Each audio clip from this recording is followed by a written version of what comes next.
اعتکاف بیٹھنے والا کسی سخت حاجت کے وقت ہی باہر نکل سکتا ہے۔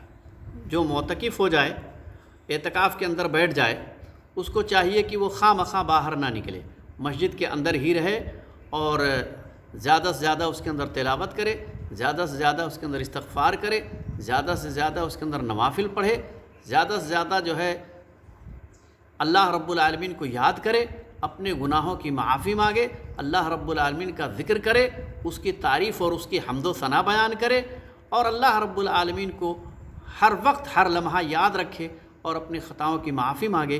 یہ سب سے افضل عمل اور بہترین کام ہے اعتکاف کے اندر آدمی کا، نہ یہ کہ آدمی جہاں بھی موقع ملے ادھر ادھر بات چیت کرتا رہے، یا پھر مسجد سے نکل کر ادھر ادھر ٹہلتا گھومتا رہے، یا پھر فالتو چیزوں میں لگا رہے، یا موبائل جیسے واہیات اور خرافات چیز میں لگ کر کے جو ہے اس عبادت کے لمحات کو بھی ضائع اور برباد کر دے۔ آج انڈرائڈ فون جیسا ہمارے پاس موجود ہے، تقریباً سب کے پاس، آدمی اس میں واٹس اپ، فیس بک اور دیگر چیزوں میں الجھ کر کے جو ہے گھنٹوں وقت برباد کر دیتا ہے۔ تو خاص طور سے اعتکاف کے درمیان جو ہے ان تمام چیزوں سے پرہیز کرنا چاہیے اور بچنا چاہیے۔ حضرت عائشہ رضی اللہ تعالی عنہا نبی پاک صلی اللہ علیہ وسلم کے متعلق بیان فرماتی ہیں کہ کانا لا يدخل البیت الا لحاجۃ اذا کان معتکفا۔ حضرت عائشہ نبی صلی اللہ علیہ وسلم کے بارے میں بیان فرماتی ہیں کہ نبی صلی اللہ علیہ وسلم جب اعتکاف میں بیٹھے ہوتے تو کسی سخت حاجت کے بغیر گھر میں داخل نہ ہوتے تھے۔